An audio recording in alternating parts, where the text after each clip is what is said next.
13ನೇ ಅಧ್ಯಾಯ. ರೋಗಗಳನ್ನು ಗುಣಪಡಿಸಿದುದು ಭೀಮಾಜೆ ಬಾಳಾ ಶಿಂಪಿ, ಬಾಪು ಸಾಹೇಬ ಬೂಟಿ, ಆಳಂದಿ ಸ್ವಾಮಿ, ಕಾಕಾ ಮಹಾಜನಿ, ಆರ್ಧ ಪಟ್ಟಣದ ದತ್ತೋಪಂತ. ಮಾಯೆಯ ಅಗಾಧ ಶಕ್ತಿ. ಬಾಬಾರವರ ವಚನಗಳು ಯಾವಾಗಲೂ ಸಂಕ್ಷಿಪ್ತವಾಗಿಯೂ ರಸಭರಿತವಾಗಿಯೂ ಆಳವಾಗಿಯೂ ಅರ್ಥಗರ್ಭಿತವಾಗಿಯೂ ಸಾಮರ್ಥ್ಯವುಳ್ಳವಳಾಗಿಯೂ ಇದ್ದವು. ಅವರು ಯಾವಾಗಲೂ ಸಂತುಷ್ಟರಾಗಿದ್ದರು. ನಾನು ಫಕೀರನಾಗಿ ಮನೆಮಠಗಳಿಲ್ಲದೆ ಸರ್ವಸ್ವವನ್ನು ತ್ಯಜಿಸಿ ಒಂದು ಸ್ಥಳದಲ್ಲಿ ನೆಲೆಸಿದ್ದರೂ ಸಹ ಅನಿವಾರ್ಯದ ಮಾಯೆ ಎಂಬುದು ನನ್ನನ್ನು ಆಗಾಗ್ಗೆ ಕಾಡುತ್ತದೆ. ನನ್ನನ್ನು ನಾನೇ ಮರೆತರೂ ಸಹ ನಾನು ಮಾಯೆಯನ್ನು ಮರೆಯಲಾಗುವುದಿಲ್ಲ. ಅವಳು ನನ್ನನ್ನು ಬಂಧಿಸಿದ್ದಾಳೆ. ಶ್ರೀ ಹರಿಯ ಮಾಯೆ ಬ್ರಹ್ಮ ಮುಂತಾದವರನ್ನು ಕಾಡುತ್ತಲೇ ಹೀಗಿರುವಾಗ ಈ ಫಕೀರನನ್ನು ಕೇಳುವವರಾರು? ಯಾರು ಪರಮಾತ್ಮನಲ್ಲಿ ಶರಣು ಹೋಗುತ್ತಾರೆಯೋ ಅಂಥವರು ಅವನ ದಯೆಯಿಂದ ಮಾಯೆಯ ಬಂಧನವನ್ನು ತಪ್ಪಿಸಿಕೊಳ್ಳಬಹುದು. ಮಾಯೆಯನ್ನು ಕುರಿತು ಬಾಬಾರವರು ಈ ಮೇಲೆ ಹೇಳಿದಂತೆ ಅಭಿಪ್ರಾಯವನ್ನು ವ್ಯಕ್ತಪಡಿಸಿರುತ್ತಾರೆ. ಭಗವದ್ಗೀತೆಯಲ್ಲಿ ಶ್ರೀಕೃಷ್ಣನು ಉದ್ಧವನಿಗೆ ಈ ರೀತಿ ಹೇಳಿದ್ದಾನೆ: ಸಂತರು ನನ್ನ ಜೀವಿತ ರೂಪ. ಈಗ ಬಾಬಾರವರು ತಮ್ಮ ಭಕ್ತರ ಯೋಗಕ್ಷೇಮಕ್ಕಾಗಿ ಏನು ಹೇಳಿದ್ದಾರೆಂಬುದನ್ನು ನೋಡೋಣ. ಯಾರು ಅದೃಷ್ಟಶಾಲಿಗಳೋ, ಯಾರು ಪಾಪಗಳಿಂದ ವಿಮುಕ್ತರಾಗಿರುತ್ತಾರೆಯೋ ಅಂಥವರು ನನ್ನನ್ನು ಆರಾಧಿಸುತ್ತಾರೆ. ನೀವು ಯಾವಾಗಲೂ ಸಾಯಿ ಸಾಯಿ ಎಂದು ಧ್ಯಾನಿಸುತ್ತಿದ್ದರೆ ನಾನು ನಿಮ್ಮನ್ನು ಸಪ್ತಸಾಗರಗಳ ಆಚೆಗೆ ಸಾಗಿಸುತ್ತೇನೆ. ನನ್ನ ವಚನಗಳಲ್ಲಿ ನಂಬಿಕೆ ಇಟ್ಟರೆ ಒಳ್ಳೆಯದಾಗುತ್ತದೆ.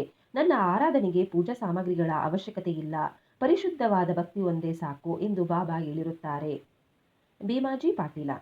ಪುಣೆ ಜಿಲ್ಲೆಯ ಜುನ್ನಾರ ತಾಲೂಕಿಗೆ ಸೇರಿದ ನಾರಾಯಣಗಾಂವದ ಭೀಮಾಜಿ ಪಾಟೀಲರಿಗೆ ಆಗಾಗ್ಗೆ ಎದೆನೋವು ಬರುತ್ತಿತ್ತು. ನಂತರ ಅದು ಕ್ಷಯಕ್ಕೆ ತಿರುಗಿತ್ತು. ಅವರು ತೆಗೆದುಕೊಳ್ಳದೇ ಇದ್ದ ಔಷಧವೇ ಉಳಿಯಲಿಲ್ಲ.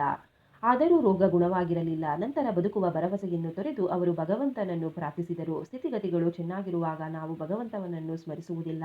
ಕಷ್ಟ ಕಾರ್ಪಣ್ಯಗಳು ತಲೆದೋರಿದಾಗ ಮಾತ್ರ ಭಗವಂತನ ನೆನಪು ಬರುತ್ತದೆ. ಇದು ಮಾನವದ ಸಹಜ ಸ್ವಭಾವ. ಅಂತೆಯೇ ಭೀಮಾಜಿಯವರು ಸಹ ಈ ವಿಷಯದಲ್ಲಿ ಬಾಬಾರವರ ಪರಮಭಕ್ತರಾದ ನಾನಾ ಸಾಹೇಬ ಚಂದೋರ್ಕರ ಅವರ ಸಲಹೆ ಕೇಳಲು ಬಯಕೆ ಅವರಲ್ಲಿ ಮೂಡಿತ್ತು. ಮರುದಿನವೇ ಅವರಿಗೆ ಎಲ್ಲಾ ಸಮಾಚಾರವನ್ನು ಪತ್ರ ಮುಖೇನ ತಿಳಿಸಿದರು. ಅದಕ್ಕೆ ಬಾಬಾರವರ ಚರಣಾರವಿಂದಗಳಲ್ಲಿ ಮೊರೆ ಹೋಗುವುದೊಂದೇ ಸರಿಯಾದ ಮಾರ್ಗವೆಂದು ನಾನಾ ತಿಳಿಸಿದರು. ನಾನಾರವರ ಸಲಹೆಯನ್ನು ಒಪ್ಪಿ ಪಾಟೀಲರು ಶಿರಡಿಗೆ ಪ್ರಯಾಣ ಬೆಳೆಸಿದರು. ಬಾಬಾರಲ್ಲಿಗೆ ಅವರನ್ನು ಕರೆತರಲಾಯಿತು. ಆ ಸಮಯದಲ್ಲಿ ಬಾಬಾರವರ ಹತ್ತಿರ ನಾನಾ ಚಂದೋರ್ಕರ್ ಮತ್ತು ಶ್ಯಾಮ ಇವರು ಇದ್ದರು. ಬಾಬಾರವರು, ಇದೇನು ಶ್ಯಾಮ, ಈ ಕಳ್ಳನನ್ನು ತಂದು ನನ್ನ ಮುಂದಿರಿಸಿದೆ, ಇದು ಒಳ್ಳೆಯ ಕೆಲಸವೇ ಎಂದು ಕೇಳಿದರು. ಸ್ವಲ್ಪ ಹೊತ್ತಿನ ಮೇಲೆ ಬಾಬಾರವರ ಮನಸ್ಸು ಕರಗಿ, ನಿಲ್ಲು, ನಿನ್ನ ಚಿಂತೆಯನ್ನು ಬಿಡು, ನಿನ್ನ ಕಷ್ಟಗಳು ದೂರವಾದವು. ಕಷ್ಟಗಳು ಎಷ್ಟೇ ಇರಲಿ, ಭಕ್ತರು ಈ ಸಮಾಧಿಯಲ್ಲಿ ಕಾಲಿಟ್ಟ ಕ್ಷಣದಿಂದ ಅವರ ಕಷ್ಟಗಳು ದೂರವಾದಂತೆಯೇ. ಈ ಫಕೀರನು ದಯಾಮಯನು, ರೋಗಗಳನ್ನು ಗುಣಮಾಡಿ ಎಲ್ಲರನ್ನೂ ಪ್ರೀತಿ ಮತ್ತು ಆದರದಿಂದ ಕಾಪಾಡುವನು ಎಂದರು. ರೋಗಿಗೆ ಈ ಹಿಂದೆ 5 ನಿಮಿಷಕ್ಕೊಮ್ಮೆ ರಕ್ತವಾಂತಿಯಾಗುತ್ತಿತ್ತು. ಬಾಬಾರವರ ಸಮ್ಮುಖದಲ್ಲಿ ಏನೂ ಆಗಲಿಲ್ಲ. ಅಂದಿನಿಂದ ರೋಗಿಯ ಕಷ್ಟಗಳು ದೂರ ಸರಿಯುತ್ತಾ ಬಂದವು. ಬಾಬಾ ರೋಗಿಗೆ ಭೀಮಾಬಾಯಿಯವರ ಮನೆಯಲ್ಲಿರುವಂತೆ ಹೇಳಿದರು. ಆ ಮನೆಯ ಪರಿಸ್ಥಿತಿ ಅಷ್ಟು ಆರೋಗ್ಯಕರವಾಗಿರಲಿಲ್ಲ. ಆದರೂ ಬಾಬಾರವರ ಆಜ್ಞೆಯನ್ನು ಪರಿಪಾಲಿಸಲೇಬೇಕಾಗಿತ್ತು. ಅಲ್ಲಿ ತಂಗಿದ್ದಾಗ ಬಾಬಾರವರು ಅವರ ರೋಗವನ್ನು 2 ಸಲ ಕನಸಿನಲ್ಲಿ ಬಂದು ಗುಣಪಡಿಸಿದರು. 1ನೇ ಕನಸಿನಲ್ಲಿ ಒಬ್ಬ ಹುಡುಗನು ಶಾಲೆಯಲ್ಲಿ ಪಾಠವನ್ನೊಪ್ಪಿಸದೆ ಉಪಾಧ್ಯಾಯರಿಂದ ಹೊಡೆತ ತಿಂದು ಅನುಭವಿಸುತ್ತಿರುವ ಯಾತನೆ, ಮತ್ತೊಂದು ಕನಸಿನಲ್ಲಿ ಯಾರೋ ಅವರ ಎದೆಯ ಮೇಲೆ ಕಲ್ಲುರುಳಿಸಿ ನೋವು ಮಾಡುತ್ತಿರುವುದನ್ನು ಕಂಡರು. ಕನಸಿನಲ್ಲಿ ಅನುಭವಿಸಿದ ನೋವಿನಿಂದ ಅವರ ರೋಗ ಗುಣವಾಗಿ ನಂತರ ಬಾಬಾರವರಿಗೆ ಬಂದು ಭೀಮಾಜಿ ನಮಸ್ಕಾರ ಮಾಡಿದರು. ಬಾಬಾ ಅವರಿಗೆ ಭಕ್ತರು ತಮ್ಮನ್ನು ಸದಾ ಅಚಲ ನಂಬಿಕೆಯಿಂದ ಸ್ಮರಿಸುವುದೊಂದೇ ವಿನಃ ಇನ್ನಾವುದೂ ಬೇಕಾಗಿರಲಿಲ್ಲ. ಮಹಾರಾಷ್ಟ್ರದ ಜನರು 15 ದಿನಗಳಿಗೊಮ್ಮೆ ಅಥವಾ ತಿಂಗಳಿಗೊಮ್ಮೆ ತಮ್ಮ ಮನೆಗಳಲ್ಲಿ ಶ್ರೀ ಸತ್ಯನಾರಾಯಣ ವ್ರತವನ್ನು ಆಚರಿಸುತ್ತಾರೆ. ಆದರೆ ಭೀಮಾಜಿಯವರು ತಮ್ಮ ಮನೆಯಲ್ಲಿ ಶ್ರೀ ಸಾಯಿ ಸತ್ಯನಾರಾಯಣ ಎಂಬ ಹೊಸ ವ್ರತವನ್ನು ಆಚರಿಸಹತ್ತಿದರು. ಬಾಳಗಣಪ ಶಿಂಪಿ. ಬಾಬಾರವರ ಇನ್ನೊಬ್ಬ ಭಕ್ತರಾದ ಗಣಪತ ಶಿಂಪಿಯವರು ಭಯಂಕರವಾದ ಮಲೇರಿಯಾ ರೋಗದಿಂದ ನರಳುತ್ತಿದ್ದರು. ಅವರು ಎಲ್ಲಾ ತರಹದ ಔಷಧಿಗಳನ್ನು ಉಪಯೋಗಿಸಿದರೂ ರೋಗವು ಗುಣವಾಗದೇ ಇದ್ದುದರಿಂದ ಕರುಣಾಮಯಿ ಬಾಬಾರವರ ಅಡಿದಾವರೆಗಳಲ್ಲಿ ಬಿದ್ದರು. ಬಾಬಾರವರು ಅವರಿಗೆ ಒಂದು ಅದ್ಭುತವಾದ ಉಪಾಯವನ್ನು ಸೂಚಿಸಿದರು. ಲಕ್ಷ್ಮೀ ದೇವಸ್ಥಾನದ ಮುಂದೆ ಒಂದು ಕರಿನಾಯಿಗೆ ಮೊಸರು ಅನ್ನ ಕೊಡು ಎಂದು ಬಾಬಾ ಬಾಳಾ ಶಿಂಪಿಗೆ ಹೇಳಿದರು. ಬಾಳಾ ಇದನ್ನು ಕಾರ್ಯಗತ ಮಾಡುವುದು ಹೇಗೆ ಎಂದು ಯೋಚಿಸುತ್ತಾ ಮನೆಗೆ ಬಂದರು. ಆಗ ಮನೆಯಲ್ಲಿ ಅನ್ನ ಮೊಸರು ಇತ್ತು. ಅವೆರಡನ್ನು ಬೆರೆಸಿ ಲಕ್ಷ್ಮೀದೇವಿಯ ದೇವಸ್ಥಾನದ ಬಳಿ ತೆಗೆದುಕೊಂಡು ಬಂದರು. ಅಷ್ಟರಲ್ಲಿ ಒಂದು ಕರಿ ನಾಯಿ ಬಾಲವನ್ನು ಅಲ್ಲಾಡಿಸುತ್ತಾ ಹಸಿವಿನಿಂದ ಬಂದಿತು. ಬಾಳಾ ಶಿಂಪಿ ಅದನ್ನು ನಾಯಿಯ ಮುಂದಿಟ್ಟರು. ನಾಯಿಯು ಅದನ್ನು ಸಂತೋಷದಿಂದ ಭಕ್ಷಿಸಿತು. ಕೆಲವೇ ದಿನಗಳಲ್ಲಿ ಬಾಳಾರವರ ಮಲೇರಿಯಾ ಗುಣವಾಯಿತು. ಬಾಪು ಸಾಹೇಬ ಬೂಟಿ.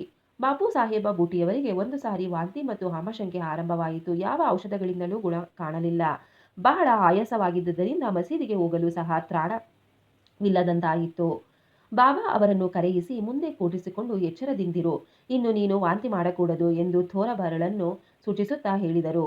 ಅಂದಿನಿಂದ ಅವರ ವಾಂತಿ ಮತ್ತು ಬೇದಿ ನಿಂತಿತ್ತು. ಇನ್ನೊಂದು ಸಂದರ್ಭದಲ್ಲಿ ಅವರಿಗೆ ಕಾಲಾರ ಜಾಡ್ಯವು ಅಂಟಿಕೊಂಡು ಬಹಳ ಬಾಯಾರಿಕೆಯಿಂದ ಬಳಲುತ್ತಿದ್ದರು. ಡಾಕ್ಟರ್ ಪಿಳ್ಳೆಯವರು ಅವರಿಗೆ ಅನೇಕ ಔಷಧಿಗಳನ್ನು ಕೊಟ್ಟರೂ ಗುಣ ಕಾಣಲಿಲ್ಲ. ಆಗ ಬಾಬಾರಲ್ಲಿಗೆ ಧಾವಿಸಿ ಯಾವ ಪಾನೀಯದಿಂದ ಬಾಯಾರಿಕೆ ಅಡಗುವುದು ಎಂದು ಕೇಳಿದರು. ಅದಕ್ಕೆ ಬಾಬಾರವರು ಬಾದಾಮಿ, ಅಕ್ರೂಟ್, ಪಿಸ್ತಾ ಇವು ಮೂರನ್ನು ಅರೆದು ಸಕ್ಕರೆ ಹಾಕಿ ಹಾಲಿನಲ್ಲಿ ಸೇರಿಸಿ ಬೆರೆಸಿ ಕುಡಿ ಎಂದರು. ಯಾವ ವೈದ್ಯರನ್ನಾದರೂ ಕೇಳಿದರೆ ಇದು ರೋಗವನ್ನು ಹೆಚ್ಚಿಸುತ್ತದೆ ಎಂಬುದು ಹೇಳಬಹುದು. ಆದರೆ ಅವರು ಬಾಬಾರವರ ಆಜ್ಞೆಯಂತೆ ಪಾಲಿಸಲೇಬೇಕಾಗಿತ್ತು. ಈ ಔಷಧಿ ತಯಾರಿಸಿ ಕುಡಿದರು. ಅವರ ರೋಗ ಗುಣವಾಯಿತು. ಆಳಂದಿ ಸ್ವಾಮಿ.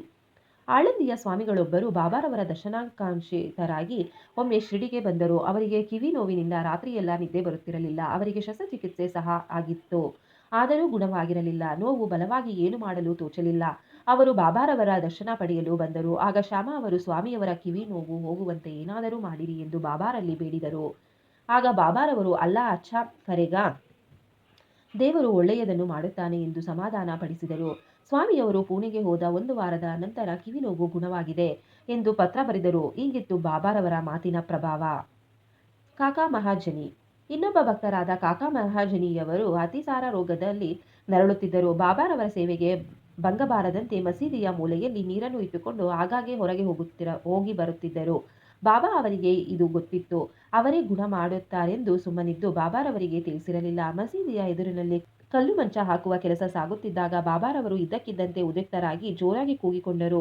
ಅಲ್ಲಿದ್ದವರೆಲ್ಲರೂ ಹೆದರಿ ಓಡಿ ಹೋದರು. ಕಾಕಾರವರು ಮಾತ್ರ ಅವರ ಕೈಗೆ ಸಿಕ್ಕಿಬಿದ್ದರು. ಈ ಗಲಾಟೆಯಲ್ಲಿ ಯಾರೋ ಒಂದು ಕಡಲೆಕಾಯಿಯ ಚೀಲವನ್ನು ಅಲ್ಲಿಯೇ ಬಿಟ್ಟು ಹೋಗಿದ್ದರು. ಆಗ ಬಾಬಾರವರು ಒಂದು ಹಿಡಿ ಕಡಲೆಕಾಯಿಯನ್ನು ತೆಗೆದುಕೊಂಡು ಸುಲಿದು ಚೆನ್ನಾಗಿ ತಿಕ್ಕಿ ಕಾಕಾರವರಿಗೆ ಕೊಟ್ಟು ತಿನ್ನಲು ಹೇಳಿದರು. ಹೀಗೆ ಬಾಬಾರವರು ಕೊಡುತ್ತಲೇ ಇದ್ದರು. ಕಾಕಾರವರು ತಿನ್ನುತ್ತಲೇ ಇದ್ದರು.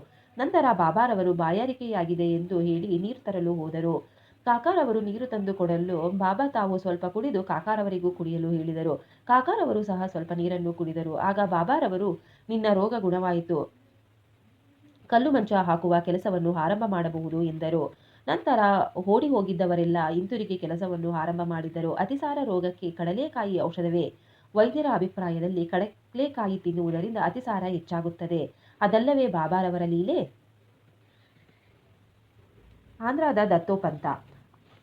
ಆಂಧ್ರದ ದತ್ತೋಪಂತರೆಂಬವರೊಬ್ಬರು 14 ವರ್ಷಗಳ ಕಾಲ ಹೊಟ್ಟೆ ಶೂಲೆಯಿಂದ ನರಳುತ್ತಿದ್ದರು. ಯಾವ ಔಷಧದಿಂದಲೂ ಗುಣವಾಗಿರಲಿಲ್ಲ.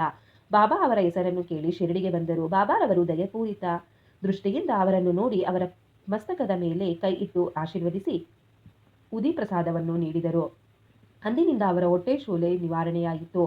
ಮಾಧವರಾವ ದೇಶಪಾಂಡೆ ಅಂದರೆ ಶ್ಯಾಮ ಒಮ್ಮೆ ಹೊಟ್ಟೆ ಶೂಲೆಯಿಂದ ನರಳುತ್ತಿದ್ದರು. ಅವರಿಗೆ ಬಾಬಾ ಸೋನಾಮುಖಿ ಕಷಾಯ ಕುಡಿಯುವಂತೆ ಹೇಳಿದರು. ಅದರಂತೆ ಆ ಕಷಾಯ ಕುಡಿಯಲು ರೋಗ ಗುಣವಾಯಿತು. 2 ವರ್ಷಗಳ ನಂತರ ರೋಗ ಮತ್ತೆ ತಲೆದೋರಿತು. ಆ ಸಾರೆ ಬಾಬಾರವರನ್ನು ವಿಚಾರಿಸದೆ ಪುನಃ ಅದೇ ಕಷಾಯ ಮಾಡಿ ಶ್ಯಾಮ ಕುಡಿದರು. ಆದರೆ ಆಗ ಹೊಟ್ಟೆ ಶೂಲೆ ಹೆಚ್ಚಾಯಿತು. ನಂತರ ಬಾಬಾರವರ ದಯೆಯಿಂದ ಗುಣವಾಯಿತು. ಕಾಕಾ ಮಹಾಜನಿಯವರ ಅಣ್ಣಂದಿರೊಬ್ಬರಿಗೆ ಒಂದು ಸಾರಿ ಹೊಟ್ಟೆ ನೋವು ಆರಂಭವಾಯಿತು. ಅವರು ಬಾಬಾರವರ ಕೀರ್ತನೆಯನ್ನು ಕೇಳಿ ಶಿರಡಿಗೆ ಬಂದು ರೋಗವನ್ನು ಗುಣಮಾಡುವಂತೆ ಬೇಡಿದರು. ಬಾಬಾರವರು ಅವರ ಉದರವನ್ನು ಮುಟ್ಟಿ, ದೇವರು ಗುಣಮಾಡುತ್ತಾನೆ, ಚಿಂತಿಸಬೇಡ ಎಂದರು. ಅಂದಿನಿಂದ ಹೊಟ್ಟೆ ನೋವು ಗುಣವಾಗಿ ಪುನಃ ನೋವೇ ಬರಲೇ ಇಲ್ಲ. ನಾನಾ ಸಾಹೇಬ ಚಂದೋರ್ಕರ ಅವರಿಗೂ ಒಂದು ಸಾರಿ ಅತಿಯಾದ ಹೊಟ್ಟೆ ನೋವು ಆರಂಭವಾಯಿತು. ಯಾವ ಔಷಧಿಗಳಿಂದಲೂ ಗುಣವಾಗಲಿಲ್ಲ. ನಂತರ ಬಾಬಾರಲ್ಲಿಗೆ ಬಂದು ಕೇಳಿದರು. ಬಾಬಾರವರು ಬರ್ಫಿಯನ್ನು ತುಪ್ಪದಲ್ಲಿ ಸೇರಿಸಿ ತಿನ್ನು ಎಂದರು. ಈ ಔಷಧಿಯಿಂದ ಅವರ ಹೊಟ್ಟೆ ನೋವು ಗುಣವಾಯಿತು. ಇವುಗಳನ್ನು ಕೂಲಂಕುಷವಾಗಿ ಪರಿಶೀಲಿಸಿದರೆ ರೋಗಗಳನ್ನು ಗುಣಪಡಿಸಿದುದು ಬಾಬಾರವರ ಮೃದು ನುಡಿಗಳೇ ಹೊರತು ಔಷಧಿಗಳಲ್ಲ ಎಂದು ನಾವು ಮನಗಾಣಬಹುದು. ಶ್ರೀ ಸಾಯಿ ಪ್ರಣಾಮ.